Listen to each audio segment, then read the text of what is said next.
5 राज्यों के विधानसभा चुनाव में देश दुनिया की सारी बड़ी अपडेट्स आगे सामने मौजूद है। यहाँ पर चलेंगे सबसे पहले सबसे बड़ी अपडेट आपको बताएंगे दोस्तों, महिला आरक्षण के साथ साथ परिसीमन के मामले को लेकर कल से संसद के विशेष सत्र के मामले को लेकर होने वाली बैठक में क्या तृणमूल कांग्रेस फिर से शामिल होगी, इस बात को लेकर चल रही थी चर्चा, क्योंकि राहुल गांधी ने जमकर खरी खोटी टीएमसी को सुनाया था। दोस्तों बताएंगे इसके बाद क्या बड़ी अपडेट सामने आई है। इसी के साथ में चलेंगे एक और बड़ी खबर की तरफ, जहां पर बीजेपी के नेता ने पश्चिम बंगाल के विधानसभा चुनाव को लेकर मुस्लिम समाज के लोगों के वोट को लेकर दिया है एक विवादित बयान। दोस्तों बताएंगे क्या बोल रहे हैं बीजेपी के नेता, जिसकी जितनी आलोचना की जाए उतनी कम है। और विपक्ष ने लगाए स्ट्रॉन्ग रूम की सुरक्षा में चूके गंभीर आरोप, असम से जुड़ी बड़ी अपडेट सामने आ रही है। दोस्तों एक एक करके चलेंगे आज की सारी बड़ी अपडेट, लेकिन उससे पहले अगर आप भी मानते हैं कि इंडिया गठबंधन की पार्टियां काफी ज्यादा समझदार हो गई है दोस्तों, और छोटे मोटे मुद्दे पर आपस में लड़ने की जगह बीजेपी और मोदी शाह के खिलाफ एकजुट होकर लड़ाई लड़ते हैं, और इस बात की जितनी तारीफ की जाए उतनी कम है। तो इस वीडियो को लाइक करके लाल बटन दबाकर चैनल को सब्सक्राइब करके बेल आइकन दबाकर कमेंट बॉक्स में अपनी राय जरूर लिखकर बताकर चलते हैं सबसे पहले सबसे बड़ी ब्रेकिंग न्यूज अपडेट की तरफ दोस्तों, जहां पर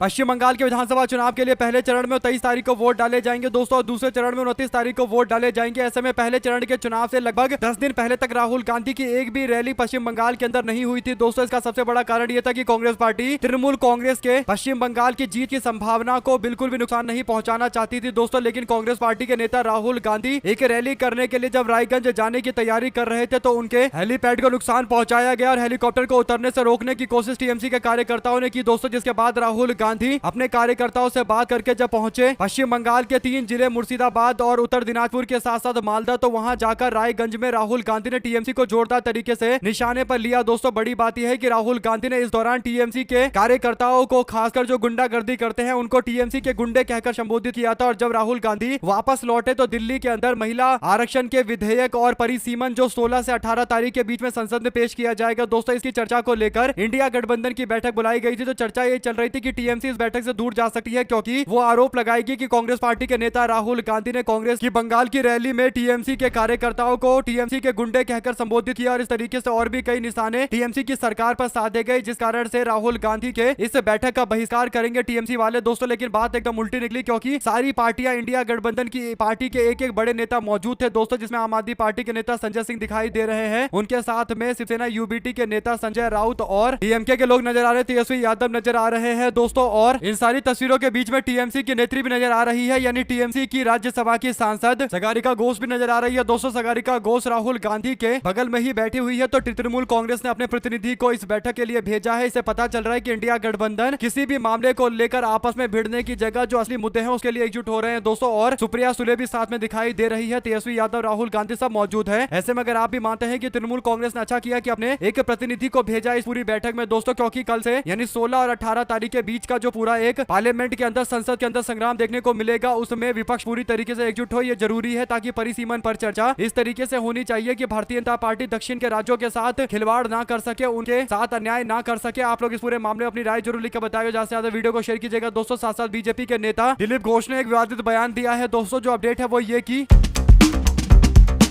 बंगाल भाजपा के नेता और पूर्व राज्य इकाई के अध्यक्ष दिलीप घोष ने कहा कि मुस्लिम समुदाय के वोट मांगने की कोई जरूरत नहीं है, यानी बीजेपी को मुस्लिम समाज के लोगों से वोट मांगने की कोई जरूरत नहीं है। उन्होंने कहा कि जो 2011 के जनगणना के अनुसार राज्य में 27% है बीजेपी को वोट नहीं देते, यानी मुस्लिम समाज के लोगों से बीजेपी वोट नहीं मांगती। भारतीय जनता पार्टी के नेता खुलकर ये बात बोल रहे हैं और कह रहे हैं कि मुस्लिम वोटों की तलाश करना बीजेपी के लिए व्यर्थ है, यानी बेकार की बात है, क्योंकि मुस्लिम समाज के लोग चुनावी निष्ठा केवल टीएमसी और कांग्रेस पार्टी को लेकर दिखाते हैं, वो बीजेपी को वोट नहीं देते। यानी भाजपा के नेता जो अमूमन मुस्लिम समाज के लोगों को लेकर उल्टा सीधा बयान देते रहते हैं दोस्तों, उनका दावा है कि मुस्लिम समाज के लोग क्योंकि बीजेपी को वोट नहीं देते तो बीजेपी को उनका वोट चाहिए भी नहीं। ऐसे में अगर आप भी मानते हैं कि दिलीप घोष जो मुस्लिम समाज के लोगों को अलग थलग करने की कोशिश करते हुए ये जो बयान दे रहे हैं, इसका बीजेपी को खामियाजा भुगतना पड़ेगा बंगाल के चुनाव में दोस्तों। ऐसा नहीं है कि मुस्लिम समाज के लोग बीजेपी को बिल्कुल वोट नहीं देते, अलग अलग इलाकों के अंदर अलग अलग तरीके के समीकरण होते हैं, और पारिवारिक संबंधों के कारण भी कई सारे मुस्लिम समाज के लोग बीजेपी के उम्मीदवार के लिए वोट कर देते हैं। लेकिन भाजपा के नेता उनको भी आईना दिखाते हुए कह रहे हैं कि हमें मुस्लिम समाज के लोगों का वोट नहीं चाहिए, यानी जो 5-6% मुस्लिम समाज के लोग वोट बीजेपी को देते हैं उनके लिए भी अब सोचने वाली बात है कि बीजेपी मुस्लिम समाज के वोटों को मान्यता देती ही नहीं है, तो फिर वोट देकर फायदा क्या है। तो ऐसे में बीजेपी के लिए बचे कुचे मुस्लिम वोट का भी नुकसान बीजेपी के नेता दिलीप घोष ने करवाया है अपना बयान देकर। आप लोग अपनी राय जरूर लिखकर बताएगा दोस्तों, ज्यादा से ज्यादा वीडियो को शेयर कीजिएगा। साथ साथ चलते हैं एक और अपडेट की तरफ, जिसमें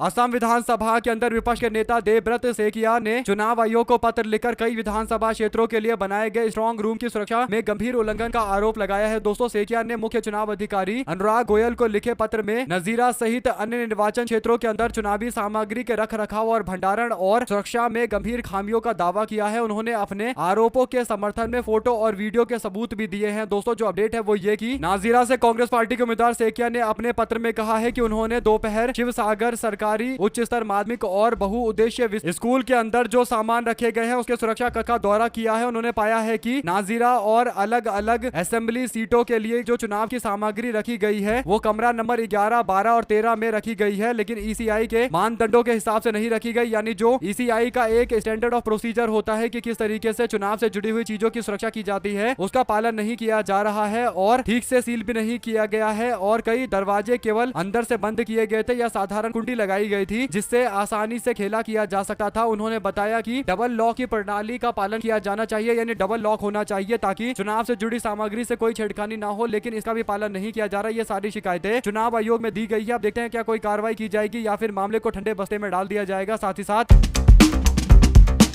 कांग्रेस पार्टी की चित्रा बथम जो ओबीसी समुदाय की नेत्री है, दोस्तों उन्होंने एक बड़ा बयान दिया है। चित्रा बथम कहती है कि जो सरकार देश के ओबीसी वर्ग के दम पर 2014 में सत्ता में आई थी, सरकार में आई थी, उसी ने हमारे अधिकारों को रौंदा है। हर मौके पर मोदी सरकार के द्वारा ओबीसी वर्ग का हक मारने का काम किया जा रहा है। अगर कल संसद में महिला आरक्षण बिल पेश हुआ और उसमें ओबीसी वर्ग की महिला के आरक्षण की बात नहीं हुई तो हम सत्याग्रह के माध्यम से एक बड़ा आंदोलन करेंगे। चित्रा बाथम की ओर से दिए गए इस बयान पर आप लोगों की क्या राय है दोस्तों, लिखकर जरूर बताएगा। साथ साथ चलते हैं एक और बड़ी खबर की तरफ, जहां पर मोदी योगी को भगवान मान लेना चाहिए क्योंकि इनके पास देने की क्षमता है और पत्थरों के आगे गिड़गिड़ाने से कुछ नहीं होगा। यानी पूजा पाठ करने वाले लोग और मूर्तियों के सामने पूजा करने वाले लोगों पर बीजेपी के नेता, खासकर हिंदू समुदाय के नेताओं पर निशाना साधते हुए भाजपा के विधायक श्याम प्रकाश का ये विवादित बोल है दोस्तों, जो कह रहे हैं कि पत्थरों के आगे गिड़गिड़ाने से कुछ नहीं मिलेगा। मोदी और शाह को अपना भगवान मांगो, वो कुछ देने की क्षमता में है, यानी वो आपको बहुत कुछ दे सकते हैं, राशन देते हैं और गैस सिलेंडर, इस तरीके की बातें कर रहे हैं दोस्तों। ऐसे में सवाल ये उठता है कि कुछ धार्मिक संगठन जो छोटी छोटी बातों को लेकर ऑफेंडेड हो जाते हैं, यानी जिनकी भावनाएं भड़क जाती है दोस्तों, इस मामले पर चुप्पी साध कर बैठे हैं क्योंकि भाजपा का नेता विवादित बयान दे रहा है। सोचिए कि अगर ये बयान किसी विपक्ष के नेता ने दिया होता तो अब तक जोरदार तरीके का बवाल किया गया होता दोस्तों और इसे धर्म का अपमान बताया गया होता, लेकिन बीजेपी के नेता श्याम प्रकाश के इस बयान के बावजूद अभी तक कोई रिस्पॉन्स इन हिंदूवादी तथाकथित संगठनों के द्वारा सामने नहीं आया है। साथ साथ दोस्तों मद्रास हाईकोर्ट ने उदयनिधि स्टालिन की संपत्ति संबंधित खुलासों के आयकर जांच का दिया आदेश, यानी तमिलनाडु में 23 तारीख को वोट डाले जाएंगे दोस्तों। उससे पहले उदयनिधि स्टालिन की फाइल खोलने की कोशिश की जा रही है। तमिलनाडु के चुनाव से पहले मद्रास उच्च न्यायालय यानी हाईकोर्ट ने आयकर विभाग आईटी डिपार्टमेंट को उदयनिधि स्टालिन की संपत्ति घोषणाओं में कथित विसंगतियां, यानी जो गलत जानकारियां तथाकथित तौर पर दी गई है, खासकर संपत्तियों से जुड़ी हुई, उस पर जांच करने के लिए बोला है दोस्तों। और आप लोग जानते हैं कि ऐसा क्यों किया जा रहा है, क्योंकि तमिलनाडु में चुनाव चल रहे हैं और चुनाव में अगर कुछ सीटों से मामला इधर उधर फंसेगा तो फिर डीएमके पर इस तरीके के मामले का दबाव ज्यादा होगा। आप लोग अपनी राय जरूर लिखकर बताएं, क्योंकि हर जगह ये देखने को मिलता है कि जब चुनाव अंतिम दौर में पहुंचते हैं तो मामले अलग अलग तरीके के खोल दिए जाते हैं। साथ ही साथ